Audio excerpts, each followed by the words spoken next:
등을 제대로 찍은 배반의 장미. 배반의 대서사시. 네가 사람이냐? 왜 하필 나를 택했니? 그 많은 사람들 중에서요. 자, 그러면 분노의 치를 떨게 만든 글로벌 배신자 19. 19위는 누구의 발등부터 찍어볼까요? 사람을 쉽게 믿은 죄. 2006년으로 거슬러 올라갑니다. 미국 플로리다주 서쪽의 플랜트 시티. 40세 트럭 운전사 아브라함 세익스피어는 우연히 구매한 복권으로 무려 3천만 달러, 약 330억 원에 당첨. 어머머머. 인생 대역전의 기회를 잡고맙니다. 야, 저 돈은 저 솔직히 너무 무섭다. 진짜 평생 다 못 쓸걸요? 자, 그런데요, 그의 복권 당첨 소식이 알려지자 정말 무슨 뭐 사돈의 팔촌, 그렇지. 동네 노숙자들까지 도움의 손길을 요청했습니다. 나 결혼 자금이 좀 모자라. 조금만 좀 빌려줄 수 있어? 브로? 컴온. 잘 데가 없는데 한 달 동안 너네 집에서 신세 좀 져도 될까? 마음이 약해 부탁을 잘 거절 못하는 성격의 그 착하네. 부탁을 조금씩 다 들어준 거죠. 자, 그런데 한 여성이 찾아왔습니다. 헤이, 당신의 이야기를 책으로 내보지 않겠어요? 그걸로 더 큰 돈을 벌어봐요. 도리스 무어라는 여성이 그를 찾아온 건데요. 자서전을 써주겠다, 재산 관리까지 해주겠다라며 불안한데. 그의 환심을 샀습니다. 그러더니 이제 당신의 통장과 도장은 내가 관리할게요. 저 거지 같은 사람들하고는 모두 인연을 끊어요. 내가 도와줄게요. 자, 자신에게 돈만 요구했던 이들과는 매우 달랐던 그녀에게 큰 신뢰감을 느끼게 된 셰익스피어. 그렇게 그녀와 함께 지내게 됐습니다. 그런데 2009년 11월 경찰서에 한 신고가 들어왔습니다. 아들이 7개월 동안이나 연락이 되지 않아요. 어떻게? 그리고 곧바로 경찰은 수사에 들어갔습니다. 실종된 아들을 찾은 곳은 바로 집마당의 방수. 어머머머머머. 네, 뭐 예상을 하셨겠지만 그를 이렇게 만든 범인은 바로 도리스 무어. 처음엔 몰래 수십억 원을 자신의 계좌로 인출했더니 어머머. 집과 부동산을 자신의 명의로 이전. 탐욕은 점점 눈덩이처럼 불어나더니 저 멍청한 인간에게 돈이 다 무슨 소용이야. 내가 다 가져야겠어. 결국 그를 살해 후 암매장했고요. 뭐뭐? 자, 완벽 범죄를 누리며 약 5천만 원의 자신의 죄를 뒤집어 써줄 사람을 고용했는데 그의 정체는 누구였냐? 바로 비밀 수사 중인 경찰관이었죠. 자, 결국 도리스 무어는 체포됐고요. 1급 살인 혐의로 종신형을 선고받고 복역 중이라고 합니다. 야, 아니 그것만 이렇게 잘 도와줘도 충분히 평생 같이 갈 수 있는 사람인데 어떻게 이렇게 죽일 생각을 해요? 근데 이 사람은 애초에 그걸 목적으로 온 사람이 아닌 거지. 지능범이네, 지능범. 네, 그렇습니다. 선생님의 추악한 이중 생활. 2010년 2월 미국 버지니아주 오즈본 고등학교. 학생과 학부모에게 큰 신임과 사랑을 받던 교사 케빈 릭스가 성폭행 혐의로 경찰에 체포됐습니다. 우리 선생님이 그럴 리 없어요. 다른 사람이랑 착각한 거 아니에요? 교사 릭스가 체포되자마자 무려 200명 이상의 학생들이 온라인에서 그의 결백을 주장했는데요. 신임이 두터웠나 보다. 진짜 좋아했나 보다. 이게 뭔가 약간 음모에 휘말렸다거나 그런 경우도 있잖아요, 가끔. 자, 하지만 모두 그의 추악한 두 얼굴에 속은 거였습니다. 아유, 진짜? 그의 집 더 토이룸이란 방에서 끔찍한 증거까지 발견. 성폭행한 과정을 세세히 적은 일기와 사진, 그리고 영상까지 발견됐다고 합니다. 환자네, 환자. 환자다, 환자. 악마다, 악마. 일기를 썼대. 그리고 10대 제자들과 자연스럽게 둘만 있는 자리를 만든 뒤 선생님이 주는 술은 괜찮아. 이 정도는 마셔도 돼. 저항할 수 없을 정도로 취해 잠들면 어린 소년들을 성폭행한 거죠. 에이. 게다가 그의 범죄는 갈수록 진화해 아동 포르노까지 제작. 야, 진짜 악마네요, 악마. 교육자라는 책임을 뒤로한 채 어린 소년들을 유린한 악마. 꼭 죗값을 톡톡히 치르길 바랍니다. 유기농 수제 쿠키의 배신. 단속 사각지대를 이용해 소비자 기반한 미비 제거. 자, 일명 쿠키 사태라 불리며 전국의 소비자들에게 큰 배신감을 안겨준 이 사건의 전날. 충청북도 지역의 닛비 제과. 늘 오픈 전부터 손님들로 북적였는데요. 그 이유. 저희 아기도 먹는 소중한 쿠키인 만큼 방부제, 유화제는 당연히 무첨가. 전부 수제로 작업합니다. 제과를 전공한 부부가 건강한 식재료를 이용해 정직하고 안전한 먹을거리를 만든다고 알려졌기 때문인데요. 또 부부의 아기 태명을 상호로 써서 소비자 신뢰를 더욱더 높였습니다. 다소 비싼 편이었지만 좋은 재료를 쓰는 만큼 좋은 간식을 찾는 엄마들, 건강식을 찾는 임산부, 또 피부질환 환자들에게 큰 인기였고요. 온라인 구매도 가능해서 전국적으로도 유명했습니다. 아토피를 앓고 있는 아이가 있는 엄마들은 저 집에 주문을 안 해본 사람이 없을걸요. 그렇겠죠. 네, 엄청 유명했다고 하더라고요. 자, 그런데 온라인에 올라온 한 게시글로 밝혀진 수제 쿠키의 배신. 할인 매장 코스트비에서 파는 쿠키랑 비슷하지 않아요? 똑같긴 하다. 한두 개가 아니라 정말 여러 개가 아니 저 모양이 흔한 모양도 아니잖아요. 그렇죠.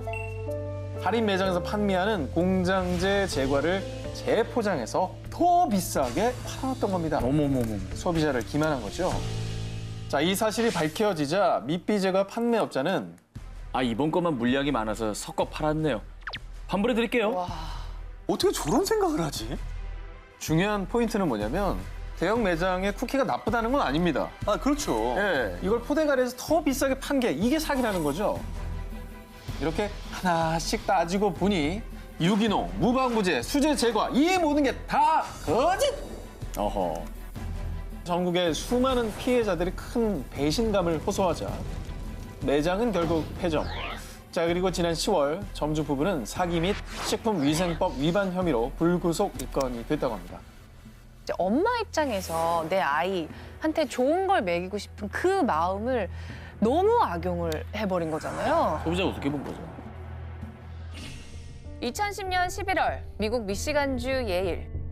모두가 잠든 야심한 시간. 어디선가 나타난 두 명의 괴한들은 잠이 든 한 부부를 20차례 넘게 칼로 찔러서 살해했습니다. 아우 잔인해 세상에. 아니, 저 정도면은 뭐 복수 아니야, 복수? 원한 아니야, 원한. 이 원한. 정도면 원한인데. 자, 이 사건으로 결국 남편 폴 스키너는 사망. 아내 마라 스키너만이 겨우 목숨을 건졌는데요. 하루아침에 일어난 이 참극에 18살 딸 티아 마리 스키너는 이루 말할 수 없는 큰 슬픔의 오열에 주변인들을 더욱 안타깝게 했습니다. 그런데 바로 다음 날 범인이 검거됐는데요. 티아 마리, 너를 살인 혐의로 체포한다. 사실 티아는 어린 시절 스키너 부부가 입양한 자녀였습니다. 비록 배 아파 낳은 딸은 아니지만 두 사람은 금이야 오기야 사랑과 정성으로 티아를 키웠습니다. 말도 안 아니, 되는 이거 진짜 배반이다, 진짜. 그런데 어느 날 티아, 너 공부 안 할 거야? 그리고 그 마약하는 애 만나지 말랬지. 마라는 딸 티아의 미래를 위해 엄격한 편이었습니다. 게다가 허구한 날 외박을 일삼자 딸 티아의 휴대전화까지 압수했는데요. 그런데 짜증나. 엄마 때문에 우리 자기도 못 보고 정말. 남자친구를 못 만나게 되자 티아는 몹쓸 생각을 하고 마는데요. 자. 양부모를 살해하고자 한 겁니다. 사이코패스는. 그리고 이 끔찍하고도 무모한 살인 계획에 남자친구인 조나단과 다른 친구까지 끌어들였고요. 쟤는 뭐야? 심지어는 범행을 위해 집 위치와 부모님 방 구조를 그린 지도를 건네는 악랄함까지 보였습니다. 자, 그렇게 폐륜 범죄를 계획한 티아는 양부모를 살해. 결국 아버지 폴은 믿었던 딸에게 목숨을 잃게 된 것입니다. 그리고 정말 가슴이 찢어질 만큼 안타까운 건 아버지 폴은 목숨이 끊어지는 그 순간까지 가족들을 지키기 위해서 딸의 남자친구와 맞서 싸웠다고 합니다. 어머니는 겨우 살아남았다고 했잖아요. 근데 그게 더 깨어나서 끔찍해. 이거 알 거 아니야, 다. 진실을 알게 되면은 어마. 자, 피보다 진한 사랑으로 보듬어준 부모님에게 씻을 수 없는 상처만 남긴 페류나 티아. 결국 살인 및 살인 음모 혐의로 무기징역을 선고받았다고 합니다. 2014년 미국 오하이오주 4명의 자녀를 둔 제시카와 아담 데이비스 부부는 더 많은 아이들에게 사랑을 주고 싶어 유명 입양 컨설턴트의 입양을 신청했습니다. 참고로 부부가 찾은 입양 기관은 26년의 역사를 가진 곳으로요. 설립자는 모 대학에서 휴머니즘상을 수상할 만큼 수천 명의 불우한 아이들을 좋은 가정에 입양시키는 데 힘써왔는데요. 믿음이 가는데요, 기관 자체가. 그래서 데이비스 부부는 큰 믿음을 갖고 우간다에 사는 5살 소녀 나마타를 입양하기로 했습니다. 나마타는 매우 딱한 사연을 가진 아이였는데요. 기관에서 소개한 바로는 생모에게 학대를 받으며 자란 불우한 아이였다고 했습니다.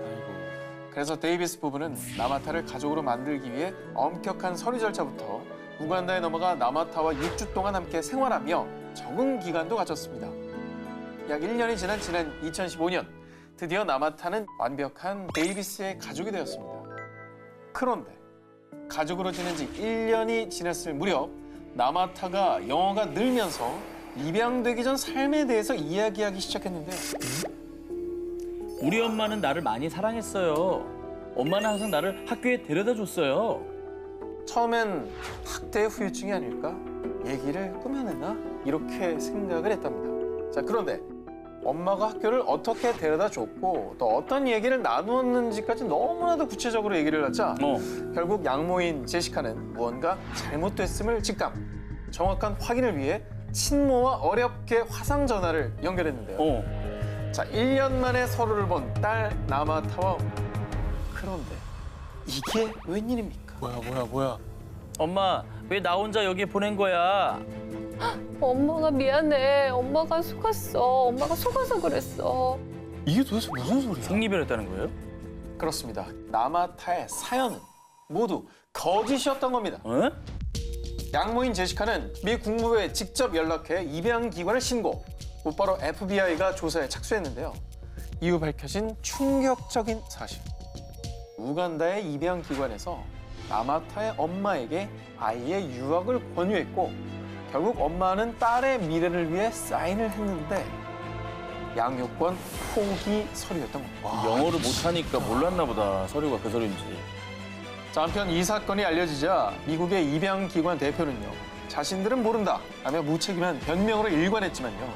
그동안 뒤에서 항공료, 보호비 지원금 등으로 수천만 원을 청구, 이득을 취했던 것이 밝혀졌습니다.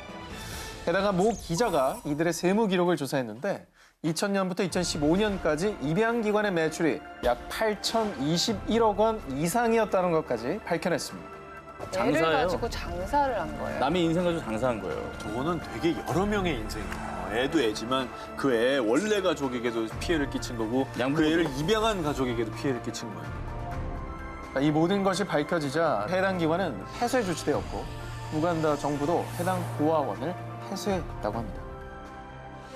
미국 미시간주의 디트로이트에서 가장 큰 혈액암 전문 병원을 운영한 파리드 파타. 특히 공격적인 항암제 투여 방식으로 높은 완치율을 보이며 유명세를 떨쳤고요. 지역 잡지에서는 그를 종양학 탑 의사로 선정할 정도로 명성이 자자한 의사였습니다. 그런데 2012년 파리드 파타의 병원을 찾은 모니카 플래그. 유감스럽지만 혈액암인 다발성 골수종 초기입니다. 평생 치료가 필요할 것 같습니다. 암 진단을 받은 모니카는요. 지푸라기라도 잡는 심정으로 치료를 시작했습니다.